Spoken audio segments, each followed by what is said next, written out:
파킨슨병은 1817년에 영국 의사 제임스 파킨슨께서 처음 세상에 보고를 했다고 해서 파킨슨병이라고 이렇게 지금까지 불리고 있습니다. 네. 뇌 모형을 보고 설명을 드리겠습니다. 이 뇌를 보면은 뇌 정 가운데 중뇌라는 부분이 있는데 네. 여기에 도파민을 생성하는 예. 도파민성 신경세포가 있습니다. 이게 빨리 없어지면 파킨슨병에 걸리게 되는 겁니다. 예, 예. 근데 이 도파민이 뇌의 양측, 괴뇌에 있는 기저액, 그 기저액이 운동 회로를 조정하는 아주 중요한 중심 부위인데 거기에 도파민이 부족함으로써 운동 회로의 기능이 떨어지면서 파킨슨병에서 보이는 운동 증상이 발생하는 그런 질환입니다. 네. 그 파킨슨병은 이제 왜 생길까 그런 의문이 들잖아요. 근데 이게 이제 보통은 나이가 들면 이렇게 하겠지만 그거 전부만은 아닌 것 같아요. 예, 맞습니다. 아직까지 파킨슨병의 원인은 정확히 밝혀지지 않고 있습니다. 하지만 금방 엄영숙 씨께서 말씀하셨듯이 고령은 파킨슨병의 가장 큰 위험 인자입니다. 하지만 고령 인구가 모두 다 파킨슨병에 걸리지는 않지 않습니까? 그건 다른 원인이 있다는 건데 요즘 가장 주목하고 있는 원인으로서 유전자가 정상에서 약간 변하는 유전자 변이가 큰 역할을 할 거라고 지금 생각하고 있고 그 외에 환경적 요인, 예를 들어서 농약에 직업적으로 꾸준히 오랫동안 노출되면 그렇지 않은 정상인에 비해서 약 50% 정도 파킨슨병에 걸릴 확률이 올라간다. 이런 보고도 있고요. 그래서 이런 나이, 그다음에 유전적 요인, 환경적 요인이 복합적으로 작용하지 않을까 이렇게 예측하고 있습니다. 네.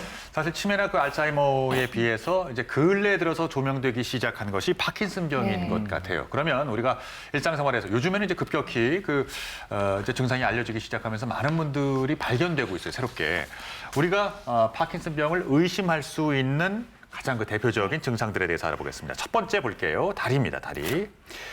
느림. 손과 발의 움직임이 느려진다고요. 예, 파킨슨병의 가장 대표적인 증상이고요. 몸이 천근만근 같다 이렇게 표현을 하십니다.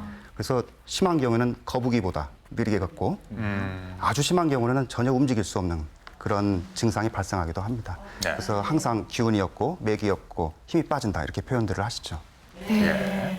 자, 두 번째 보도록 하겠습니다. 지금 손이 지금 떨리는 모습이에요.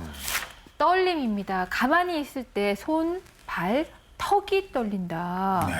네, 가장 민망한 대표적인 증상이죠. 그래서 떨림의 양상은 가만히 있을 때, 안정을 취했을 때 나타나는 안정시 떨림이고요. 이 떨림도 다양하게 나타나는데 손가락 한두 개가 떨기도 하고 팔 전체가 떨기도 하고 다리가 떨기도 하고 턱이 떨리기도 합니다. 네. 그래서 어떤 경우는 책상 앞에 앉아 계시는데 얼굴만 보면은 잘 모르겠는데 이 책상 밑을 이렇게 보면은 손을 조용히 떨고 계시는 그런 분도 있습니다. 예. 그렇군요. 자, 파킨슨병의 대표적인 증상 세 번째 보겠습니다. 이겁니다. 경직. 몸이 뻑뻑하고 굳어간다. 예, 도파민이 부족하게 되면 근육이 뻣뻣해지면서 경직 현상이 나타나고 심할 경우는 이제 통증을 호소하게 됩니다. 근데 파킨슨병이 병 자체로 치명적이진 않지만 우리 몸의 근육이 굳어지면서 삼킴 장애가 나타나고 그로 인해서 폐렴이 나타나고요.